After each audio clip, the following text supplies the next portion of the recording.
Hey everyone, this is Ian Miller, and welcome to another episode of Triple Threat Comics YouTube channel. Tonight, our guest is, I wanted to say, a legend. He's been around in the show business for quite a while. He's the executive producer of a lot of the Batman movies. He's the one that actually starred the serious, darker take on the character, and he's also written a few comics during his career, as well as starring the first college course on comic books. Please welcome the one, the only, Michael Uslan. Michael? Hey, Ian. Nice to be here. Thanks. Thank you. I'm glad that you were able to make it through your busy schedule. I know you're a busy man. It's always a crazy time, especially in an industry like this. But I'm glad to be doing this because I love being interviewed and doing podcasts with fans because I'm a fanboy. And I came out of the early days of comic book fandom when it was first organizing. I was at the first comic book convention ever held on the planet Earth. I was total comic book geek growing up. In fact, by the time I graduated high school, I had over 30,000 comic books dating back to 1936, and my dad never once got his car in the garage. So that gives you an idea of the depth of my geekdom. Oh, gosh.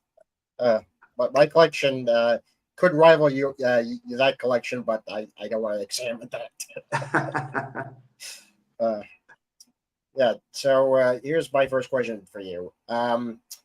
In the 1970s, you actually started the first college course on the serious study of comics while you were in your junior year at Indiana University.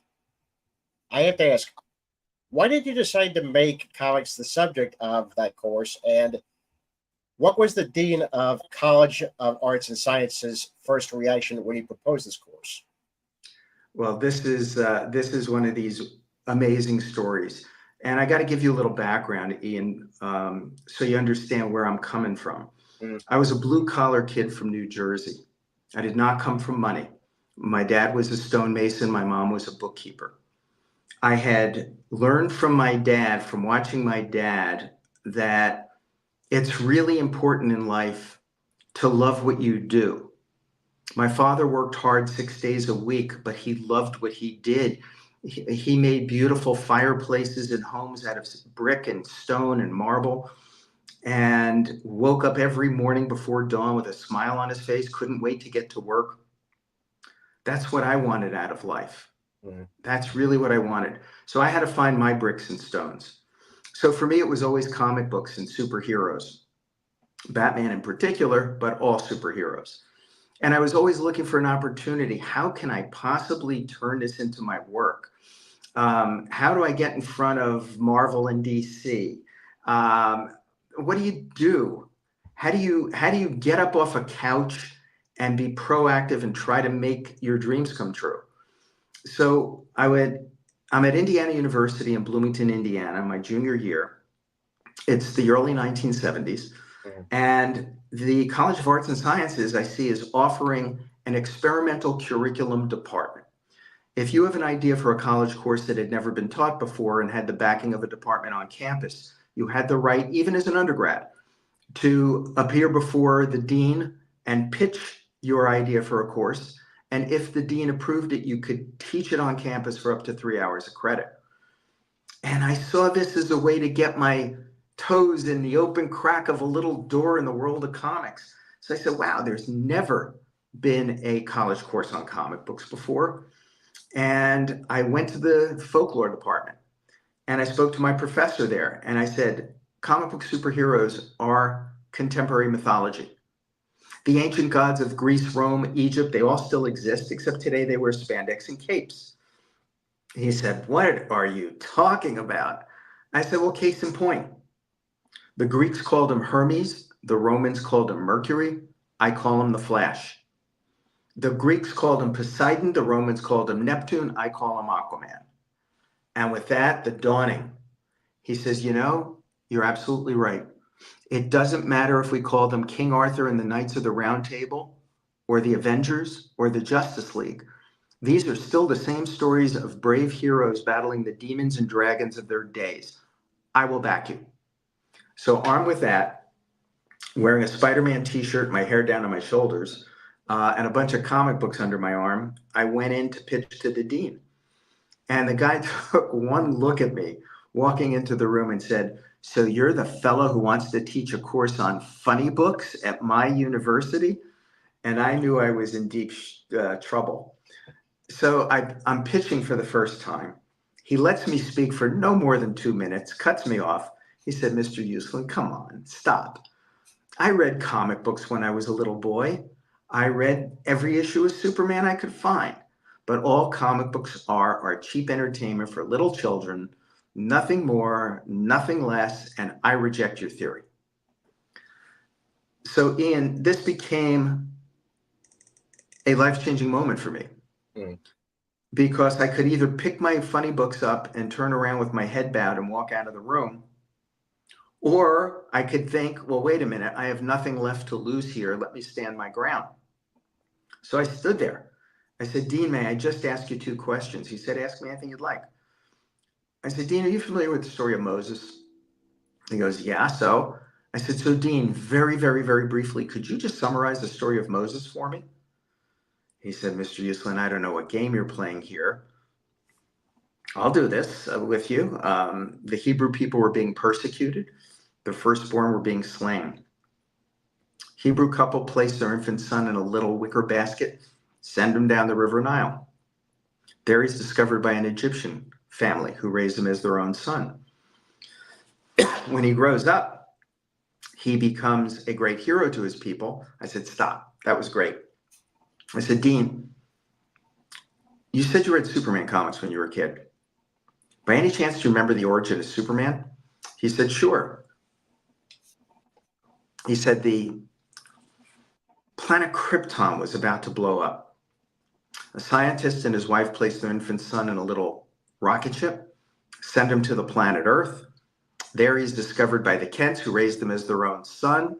When he grows up," and then he stops, stares at me for what I always swear was an eternity, and said, "Your course is accredited." And I then became the world's first college professor of comic books. Oh. That was the moment. I went back to my apartment, called my mom in New Jersey. I was so excited. My mom says to me, "You know, Michael, you can have the greatest creative ideas in the world, but if you don't market yourself, if you don't market them, no one will ever know about it." I said, "Mom, I have no money. I'm in Bloomington, Indiana. I just turned 20. What am I supposed to do?" She said, "Well, you're a smart boy. You'll think of something." So I hung up and then picked up the phone again, and I called United Press International. And I asked to speak to a reporter. This guy got on the phone, and I started screaming at this man. I said, you're a reporter. You're supposed to be the watchdogs of our society. You're not doing your job." He said, "What are you talking about?" I said, "What am I talking about? This is outrageous. I just heard there's a course on comic books being taught at Indiana University. Are you telling me, as a taxpayer in this state, they are using my money to teach our children comic books?" I said, "This has got to be a communist plot to subvert the youth of America," and I slammed down the phone. Oh, my Lord. 3 days later, the guy tracked me down and interviewed me. And the interview went out. It was like 2/3 of a page long with pictures.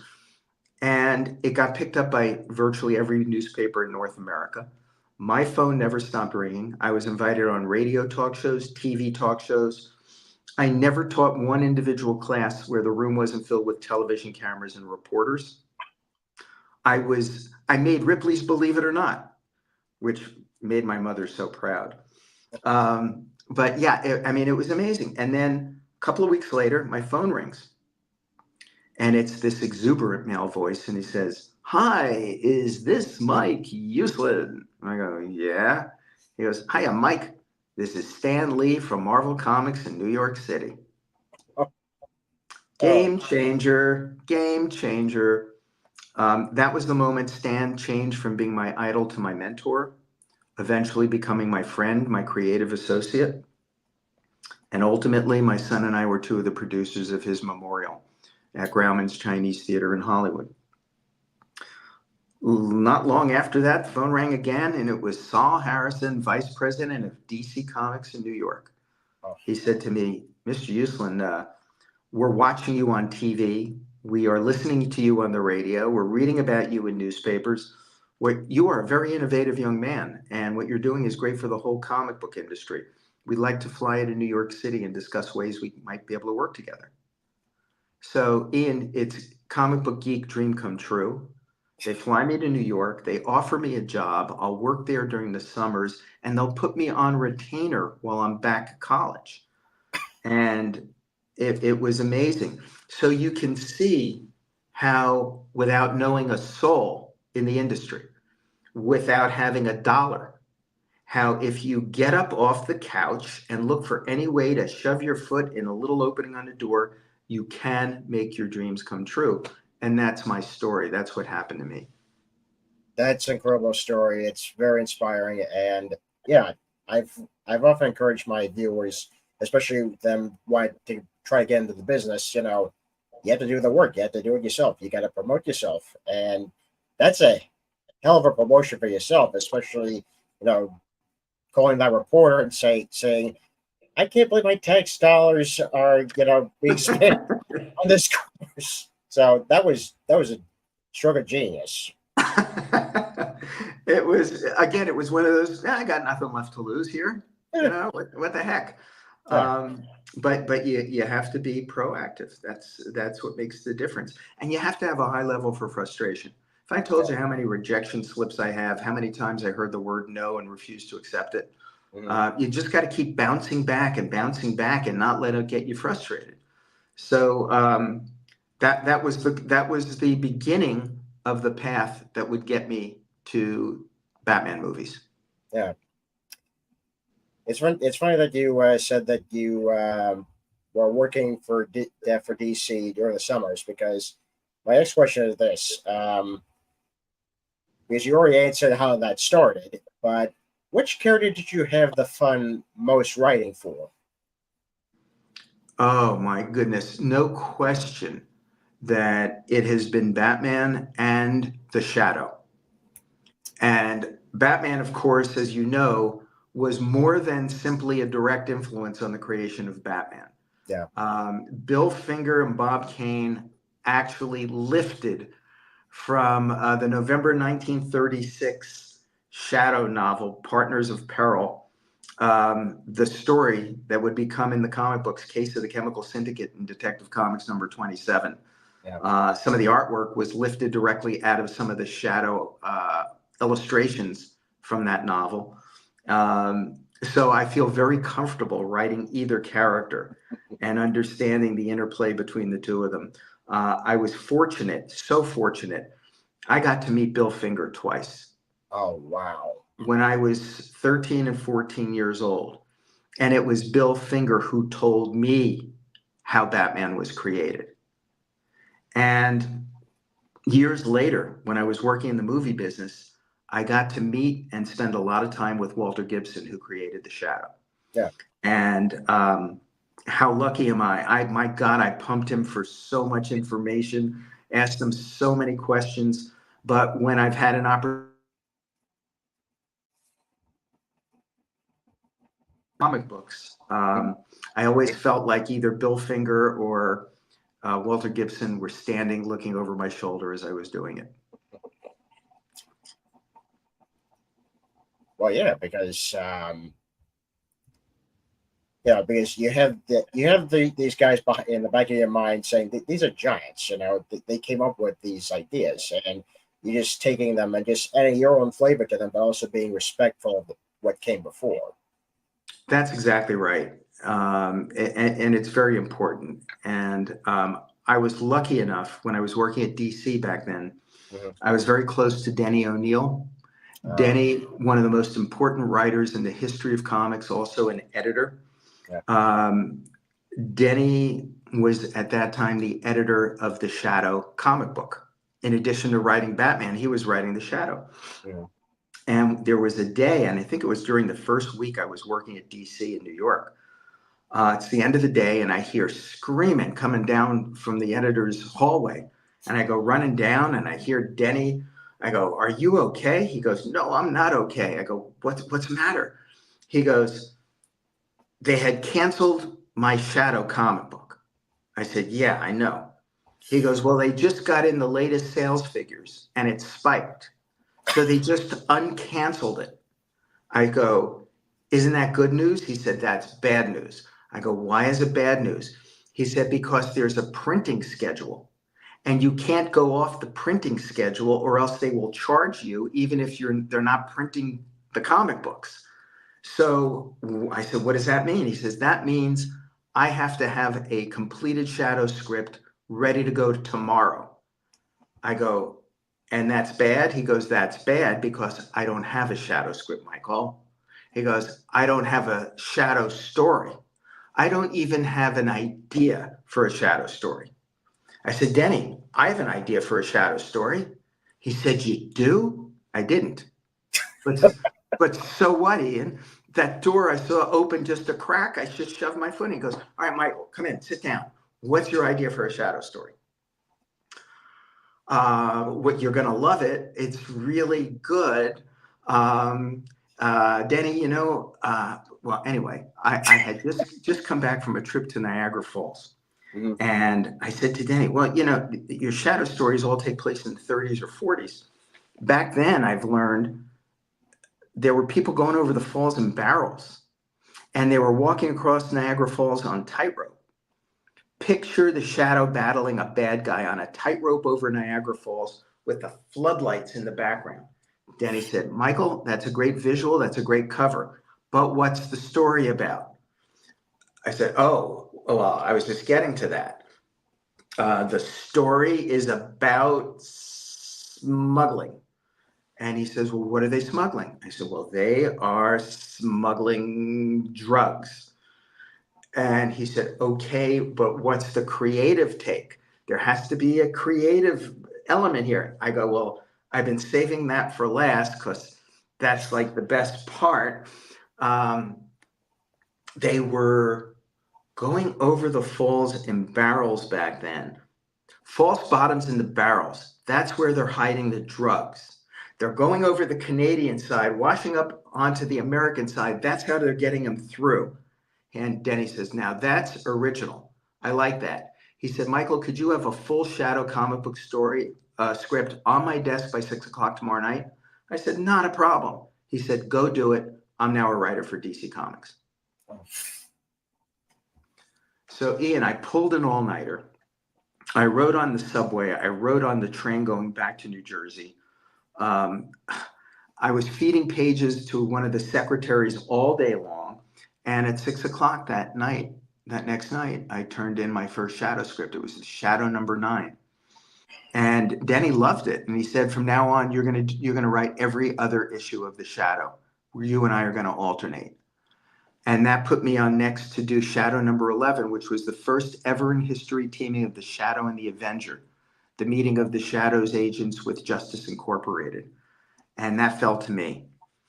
And a couple weeks go by, I'm walking down the hall at DC, and who's heading toward me but Julie Schwartz, arguably the greatest, most important editor in the history of comics.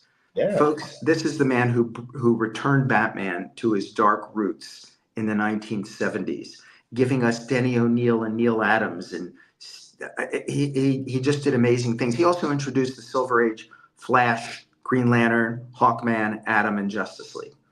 And Julie was a gruff guy until you got to know him. Then he was kind of a marshmallow. But he sees me coming, me with the long hair, and he goes, "Hey, kid." I go, "Yes, Julie." He goes, "I read your Shadow script." I said, "You did?" He goes, "Yeah. It didn't stink." I go, "Oh my God, thank you so much." He said, "How'd you like to take a shot at writing Batman?" Oh. I still get the chills. It's a dream I had since I was 8 years old to write Batman comics. And we were in a little group of kids working at DC. They called us their junior woodchucks. And me and my pal Bob Rozakis sat down and we wrote Detective Comics 460, 461, and 462. And we were writing Batman, and it was glorious. It was just glorious. So you see how one thing leads to another Yeah, and gets you to the next place, provided you never give up. exactly. And I definitely need to hear that. I definitely need to hear that. So thank you very much for that.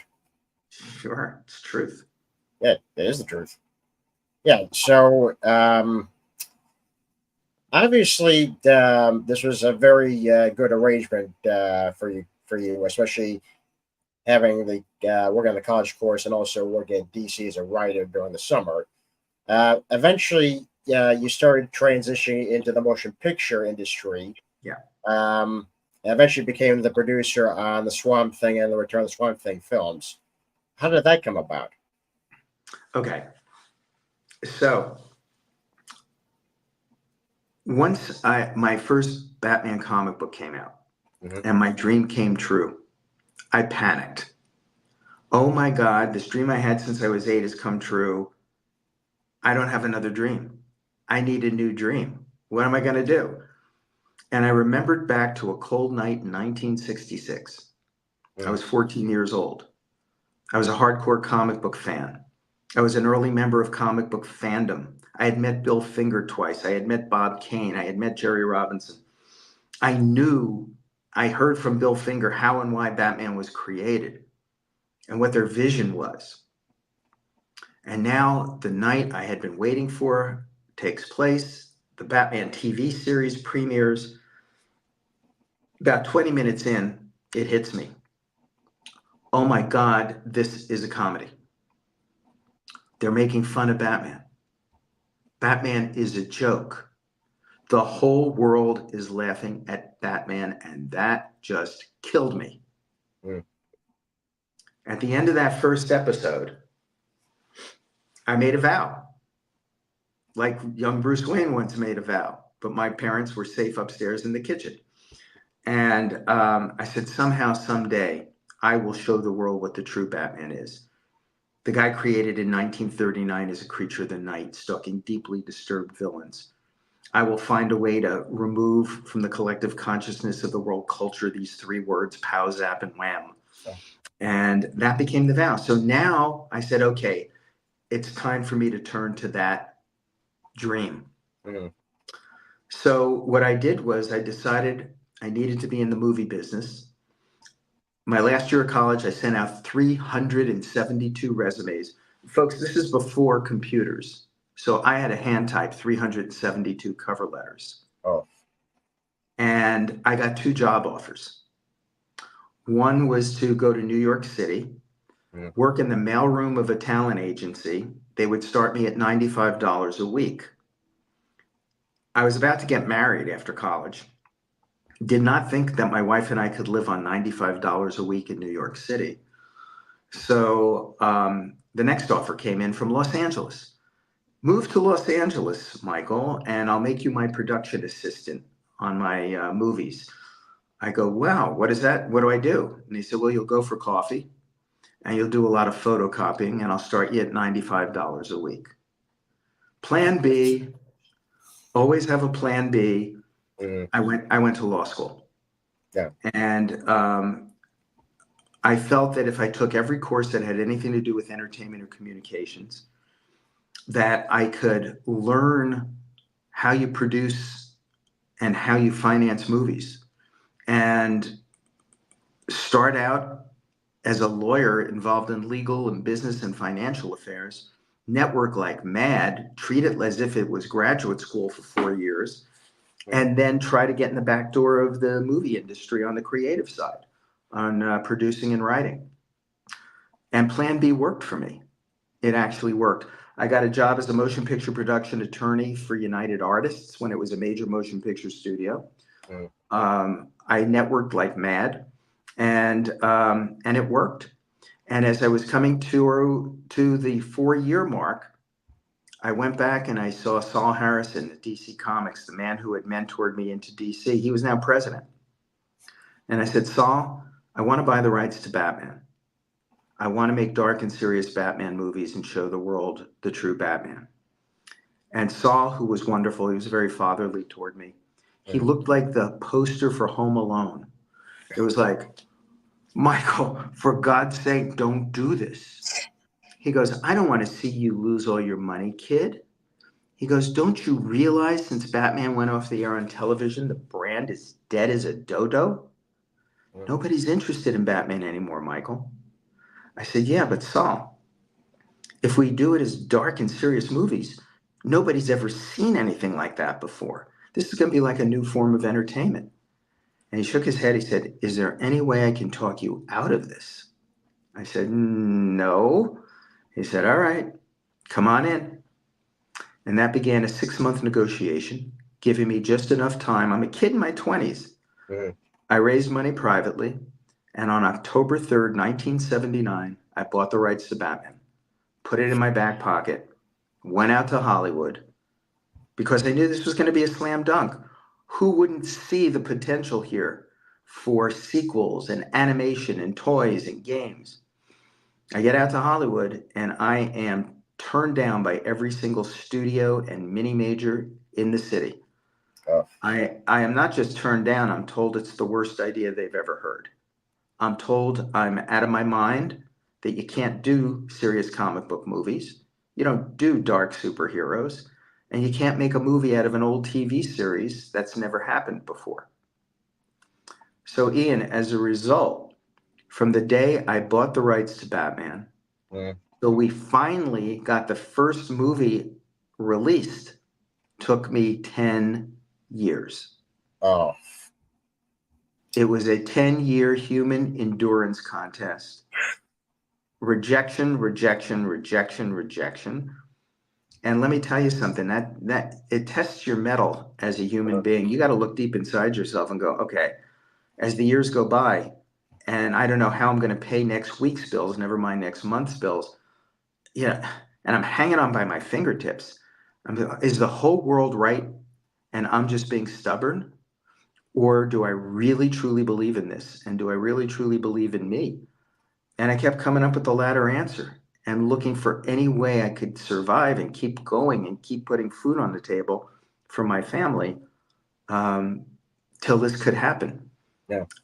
But it was an incredible, incredible, very long 10 years. Well, I got on. Well, yeah, because just going through those rejections, and folks, it may be hard to believe that now, obviously, but you know, this was this you bought the rights at '79, and this is still like the early '80s, and at that point, Superman was the only one that was bankable on silver screen. Correct. Absolutely correct. Actually, one of the heads of Warner Communications at the time, which was the company that bought Warner Brothers, DC, Mad Magazine, Mhm. they said the only reason they bought DC was to get their hands on Superman because they felt that was the one and only comic book property that could be turned into a blockbuster film. You have to understand that in that era, the executives, the agents, even the talent pool largely, these were people who were adults during the 50s attack on comic books. Yeah, When Dr. Wortham published his Seduction of the Innocent, claiming that comic books were the reason for the post World War II rise of juvenile delinquency in America. And they dismissed comic books. They looked down their noses at comic books. They placed no value on Marvel's library whatsoever. And they felt that Batman had his day in the sun and he was done. He was just done. So that was the circumstance at the time. And it was just a very, very, very different era. yeah. But the question I have to ask now is, when did Warner Brothers start taking you seriously? Was there a point where they're like, okay, maybe this guy has a point, because I see some of these darker Batman comics coming out in the mid to late '80s, especially with Dark Knight Returns. So maybe this guy is right. So what did that ever happen? Yeah, I think the turning point was 1986, and for several reasons. Number one is I got a call one day from wonderful, wonderful executive Roger Burbaum, and Mm. he said, I'm setting you up for a screening. You got to see the fine cut of this movie this young Disney animator is doing. It's called Pee-wee's Big Adventure, and want you to see it. So I saw it and I came back and I said to everyone, I said, oh my God, this is the most creative combination of direction and art direction I've ever seen. I would really like to meet this guy. And they set up 3 lunches for me with Tim. Mhm. And my first objective was to make sure he was not exposed to any of the silly, crazy, stupid Batman stuff. Yeah. Keep him away from Bat Genie, Bat Baby, Robot Batman, Zebra Batman. God. And number 2, indoctrinate him into the world of Batman the right way, which meant the Bill Finger, Bob Kane, Jerry Robinson material from the first year Mhm. up until Batman #1, which introduced the Joker and Catwoman. Yeah. I then gave him the Denny O'Neil Neil Adams run from the 70s, the Mhm. Steve Englehart Marshall Rogers run, and by the end of that 3rd lunch, I knew this was the guy. This was the guy who had an incredible new vision and could make this thing happen. And the other thing that was happening was Dark Knight Returns came out along with Watchmen, Yeah. as a graphic novel. And all of a sudden, some of the execs were thinking, oh, wait a minute, you mean these things are not for 8 to 12-year-old boys anymore? Really? So I think there was a positive impact of that, generally speaking, that, okay, we could make and market these movies for older audiences, which is something that they needed to process. And that was really, for me, the turning point. And now I have to specify something very important. As far as I was concerned, there were at least 2 geniuses working on that first Batman movie, Tim Yeah. Burton and Anton Furst. I think we can also, at this point, qualify Danny Elfman Yeah. as a musical genius on that. And it was Tim Burton who came up with what I always call the big idea. This was the game changer. And that was when he said that if we're going to make the world's first ever revolutionary, dark and serious comic book superhero movie, and we don't want audiences to unintentionally laugh, then this movie cannot be about Batman. This movie must instead be about Bruce Wayne. And that made all the difference in the world. That changed everything. That would change Hollywood forever. That would, as Stan Lee admitted to me, open the door to the Marvel Cinematic Universe. Because, I mean, look over at Marvel. I love the Iron Man movies. In truth, they should be called Tony Stark. Yeah. I love most of the Spider-Man movies, and those movies should really be called Peter Parker. And as Stan said, it all goes back to Tim Burton in that first Batman movie. And Tim had a corollary to the big idea, and the corollary had to do with world building. He said from the opening frames of the movie, Gotham City must be the 3rd most important character in the piece. Because if audiences don't immediately suspend their disbelief and believe in Gotham City, they will never accept a guy dressing up like a bat and going out and fighting a guy who looks like the Joker. And he was absolutely right. And to this very, very day, to this coming opening weekend, it's my contention that for 35 years, every single genre movie has been influenced by Tim Burton's vision, by Anton Furst's design work, and by Danny Elfman's notes. And I really, truly believe that. And I think you can see and hear that Yeah. in every project. Yeah, it's true. The influence of that movie is felt everywhere. You know, it also stands the test of time, which is always interesting, especially with these type of properties. Because, as you said before, you know, people didn't at that point when you started this 10-year journey, they didn't believe in a serious dark take of Batman because they said, "Oh, it's not bankable," but you proved them wrong. And there is a timelessness to it, and that was consciously done. That was part of the creative vision.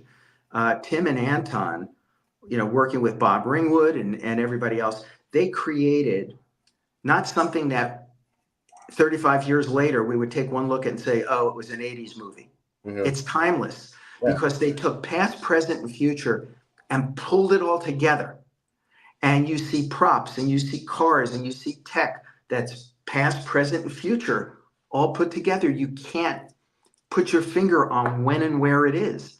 And that's part of the magic of why it holds up so beautifully well. A number of the Batman movies do that really well, including in animation, Mask of the Phantasm, Yes. 1993, and it holds up absolutely beautifully today. It does because, like I said, it's timeless. The creators of that movie and the television series really took what you guys did, make it timeless, make it, let's not specify what year this takes place in. Let's do a mixture of everything, and people still talk about that and the film today. So yeah, They are brilliant, and they don't get enough credit. They don't get the spotlight. The spotlight tends to drift to the live action features. But if you look at the work of Bruce Timm, yeah, and Paul Dini, Alan Burnett, Andrea Romano, Eric Radomski. Oh my God, the list goes on and on. And the fact that that movie introduced us to Mark Hamill as the definitive voice of the Joker and Kevin Conroy as yeah, both the definitive voice of Batman and Bruce Wayne. It's incredible the contribution made to, I think, arguably, it's the greatest Batman story presented in the media. You can certainly make a case that it is one of them. yeah. And it's incredible. I said to Mark, if they decide someday to build a Mount Rushmore to the Joker, yeah, Nicholson, Heath Ledger, Joaquin Phoenix, and Mark Hamill are going to be on that. Well, it is very much true, and Mark and Kevin are the voices I hear when I read the Batman comics, because they are for me my definitive Batman Joker. Because again, my childhood. Yeah. So yeah, Yeah, you're so right about that. You really are. Kevin was one of the most incredible people I've ever met, a humanitarian. yeah, I have told stories about some of the things he did behind the scenes that he didn't want credit for, he didn't want publicity for. He was an amazing, amazing person. And I just like to see them all get the kind of credit that they are all due.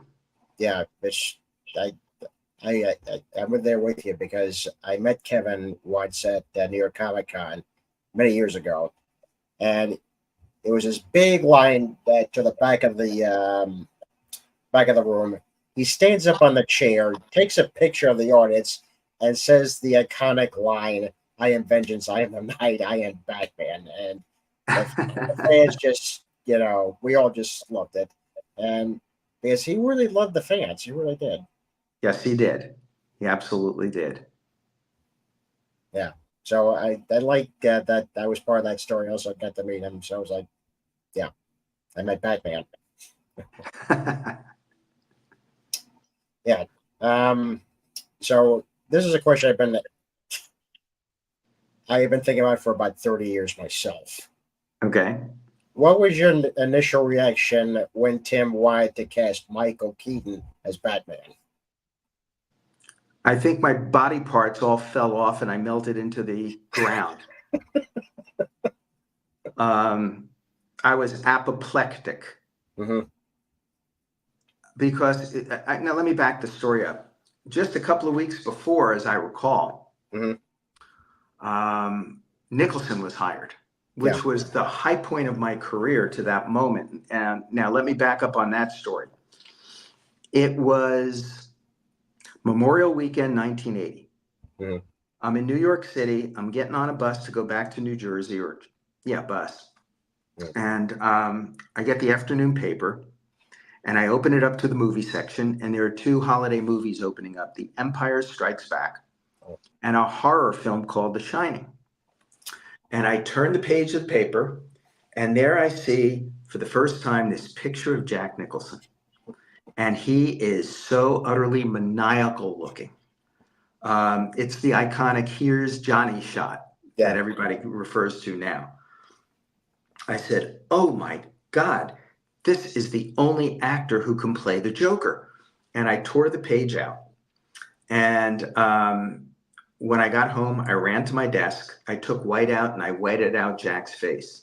I Oh, took a red pen and I did his lips. I took a green magic marker. I did his hair. And I showed that to Tim and to everyone at Warner. And I said, this is the only actor who could play the Joker. And sure enough, the day he was hired, I was just somewhere on what we used to call cloud nine. And then shortly thereafter, Tim says, you know, he wants Mr. Mom to be Batman. And I'm thinking, all right, so I'm now, what, 7.5 years into this, maybe 8, to get a dark and serious Batman. And that's when Tim had to school me and explain about his big idea.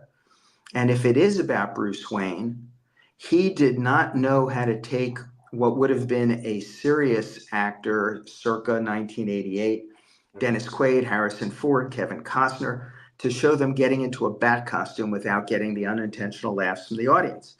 But he knew with Michael Keaton, whom he had just worked with on Beetlejuice, that he could create a portrayal of a Bruce Wayne so driven, so obsessed to the point of being psychotic, that he could convince audiences that this was a guy who would get dressed up as a bat and go out and do this stuff. okay. Well, did your fears die down when you started seeing the dailies, or when you saw Keaton in the costume? When I saw the first day I saw Michael Keaton in the costume at Pinewood, he did not have the cowl and the cape on. Yeah. There were like hundreds of people around, and I couldn't pick him out of a crowd. Oh, I go, oh, oh boy. But the first time I saw a daily, Mm, said, all right, this Tim Burton knew exactly what he was going for. He had the vision, and that made all the difference. yeah. Uh, okay. My next question is this: when did the film, in your mind, start taking shape? Was it the writing process, the actual filming, or the editing? I think it was. I think it was in the scripting Okay. when Sam Hamm delivered his final script in. Mhm. I think it was there. It was all on paper, and there were changes made afterwards and things that went back and forth. But that was it. And then it was a matter of who you get to effectuate the vision of Tim Burton, and the choices could not have been any better. Starting with Anton Yeah. and Danny and Bob and Roger Pratt, and yeah, I mean, just so many people that went into the mix and made it an immortal piece of work. Okay. Next question is: when you saw the film for the first time, was it what you envisioned as a kid all those years ago? Um, largely, largely it was. There were a couple Mhm. of things that I wouldn't have guessed as a kid it would have done. I never thought of him being up in the bat plane or the equivalent of a bat plane, Mhm. in the first movie. Um, to me, as a kid growing up, it was always the Batmobile, the Batmobile, the Batmobile.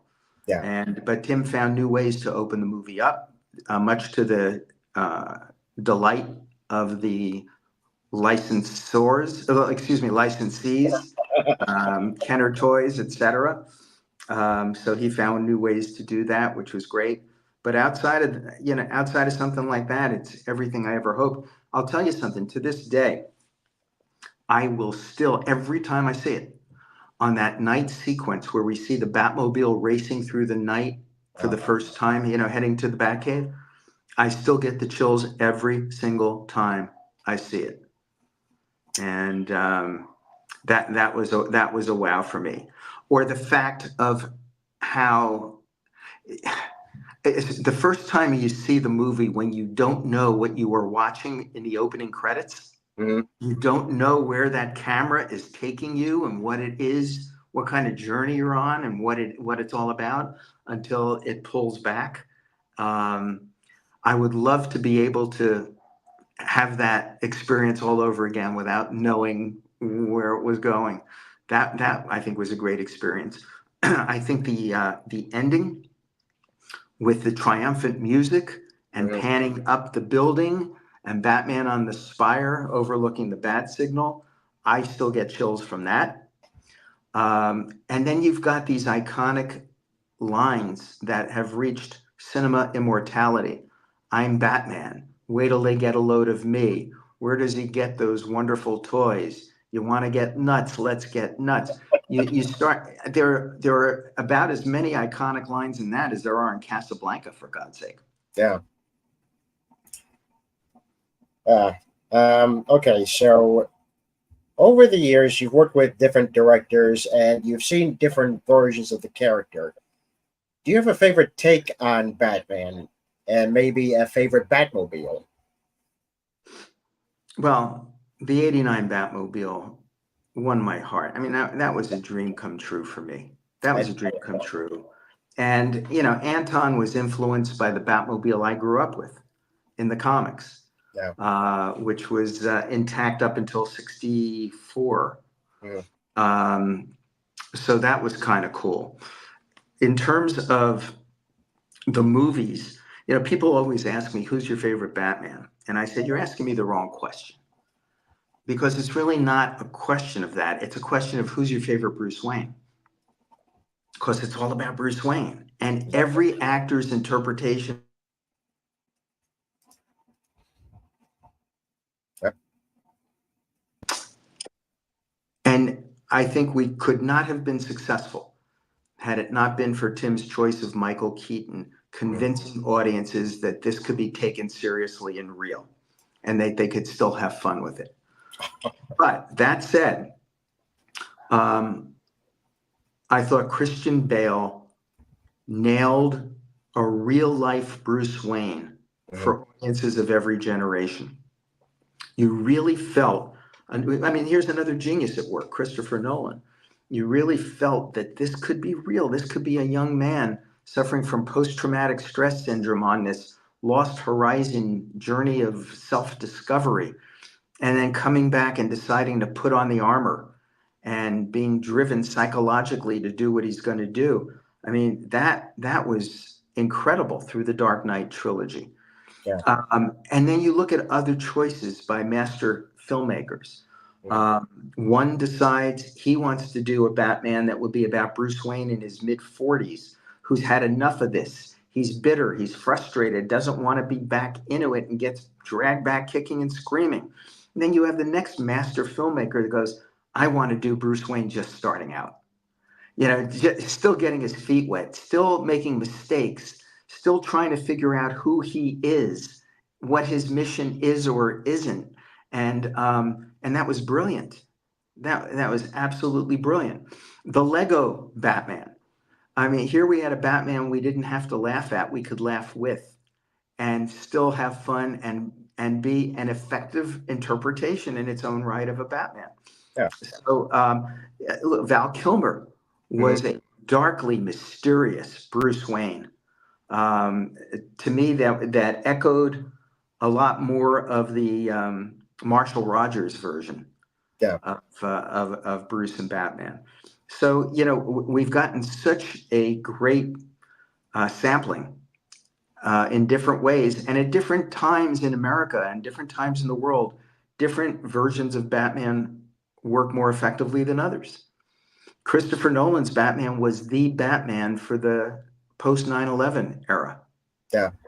And the themes of 9/11 are so sewed directly into that. It just helped make it even more powerful and gave it even more thematic heft. Um, I think that the most underrated Batman movie to date is Batman Begins. People immediately go to Dark Knight, but if you don't see Batman Begins before Dark Knight, you are losing 1/3 of its effectiveness. And none of it could work had it not been for the successful, by Christopher Nolan, the successful restoration of Batman's darkness and dignity in that movie, and how he Mhm. just made it all real. He made us believe Gotham City could be real, that Bruce Wayne could be real, that the Joker could be real, Oh, that the technology and all the gimmicks and things could be real. That's an amazing thing to have been able to accomplish. yeah. Uh, so there's a different Batman for each generation. Yeah, one is asked, did you like the Batman, the newest rendition? It had a seven kind of feel to it. Yeah, I do. And I said that I've said before, I've gone into my files and found that starting in 1990, Mhm. I was harassing some folks at Warner Brothers that we need to make a version of Batman that shows him off as the world's greatest detective. It's part of him that nobody's really seen much before in TV or movies. Yeah. Ultimately, I had to wait 32 years for that movie. Uh, And I say with the Batman, it was worth the wait. I thought it was brilliantly done. And again, capturing that young, emerging, unsure of himself Bruce Wayne. And I love the fact, one of my pet peeves is with a lot of the superhero movies, Marvel included. yeah. It seems like every time they do a new one, the origin story gets told yet once more. And there was Uh, like, I would love to see an early Batman movie without his origin being told again. And I think that Matt Reeves did an incredible job with that because in the Batman, the origin is not told. mm, But as far as I'm concerned, every scene where you see Bruce Wayne, it is dripping with the origin of Batman, yeah. dripping with it. And that's an incredible thing to have pulled off. And during the evolution of his character arc, learning about the difference between vengeance and justice. That sets up the next movie in an incredible way. Yeah, I thought what Matt Reeves was able to do in that movie, because you're seeing a detective Batman, but you're also seeing a Batman that's unsure of his choices, and that progressively changes to the course of the movie, and you start to see, okay, now he's slowly becoming the Batman that we all know. He's still trying Yeah, to figure his way out. I always maintain that unlike the other movies, the opening credits of this movie should be based on the character appearing in Detective Comics. Mm, That's the difference. yeah. Okay. Just last few questions. You're currently working on a stage production based on your book, The Boy Who Loved Batman. Yeah. What made you turn? They want you to turn your book into a musical, and how's that process going so far? First of all, while it has music in it, it is not a musical. Okay, It is a comedy with drama, okay, and which is basically what my life is. So what happened was this: I got to write. Well, it started out with I have spoken at probably 250 universities hmm, since Batman came out, yeah, and I've given a TED talk, which you can find on YouTube. I have given the commencement address at my alma mater, Indiana University, in front of 34,000 people. hmm, And one of the things that I keep finding is that my story has been inspiring to a lot of young people. The story of somebody who didn't come from money and didn't come from connections, who just got up off the couch to make his own dreams come true, follow his own passion. And the book tells that story. And it came to the attention of the Niederlander organization in New York, which, along with the Schuberts, hmm, that they own and control Broadway. They are Broadway. And they said, post pandemic, Broadway needs a new normal. hmm, And we would like to do more smaller plays that are entertaining and fun, but inspiring to people. Things that parents and grandparents might go to see and then say, oh my God, my kids or my grandkids must see this. Um, Something that could attract people like me who are comic book fans, who go to Comic Cons, who are cosplayers, to bring them into theater today hmm, and have experiences they can relate to. Because what we are, Ian, at the end of the day, each of us together is a community. yeah, We are a community based on our passion and love for comic books and superheroes, for manga and anime, for cartoons, for graphic novels. We are a community. And to reach that community and bring them into theater, I think, is a really important positive thing. and they felt my story could do that. So we've been working very hard, and we open October 1st in Tampa, Florida, at the Straz Center for the Performing Arts. We will be up and running there from October 1st till November 10th. And then, if the gods are kind and everything goes according to Hoyle, they hope to open us up in Broadway summer of 2025. Well, sir, my fingers are crossed on that. I hope to get to see that Thank because, you so much. yeah, because it's an incredible story, and I definitely love to see how the audience reactions to that. So, yeah, I'm looking forward to it, and I hope it makes it to Broadway. I thank you for that. And as Stan Lee always used to tell me, he says, Michael, be sure you get in the plug. I said, so all right, so here's the plug. My book, The Boy Who Loved Batman, is available at Amazon, barnesandnoble.com. I also recorded the Audible book version of it. Ooh. And we did real well with it. And I wound up writing a sequel memoir. It's called Batman's Batman. The book also available from Amazon and Barnes and Noble. And I also recorded the Audible book version of Batman's Batman. So that's what we have leading into the hopefully Broadway bound show. Uh, well, I'm very excited for you. Really, it's really quite gonna be something to see your story being told on stage. It's gonna be something. It's another one of those out of body surrealistic experiences, Ian. Uh, But again, I love coming back and talking to people who are not simply, general reporters, but are people who have the same kind of love I do for this material and understand it and understand the industry and it's the way it's impacted our media worldwide. So I've really enjoyed spending time with you to do this and hope we can continue it. Absolutely, I'd love to have you come back. Yeah, absolutely, because I enjoy talking with you, obviously, but especially talking to someone who is very much a comic book fan as much as I am. So, yeah, I would love to have you come back. Awesome. Yeah. Let's plan on it. But Yes. by the way, October 4th, Joker Folie à Deux opens with Lady Gaga and Joaquin Phoenix, and Yes. your brain will explode.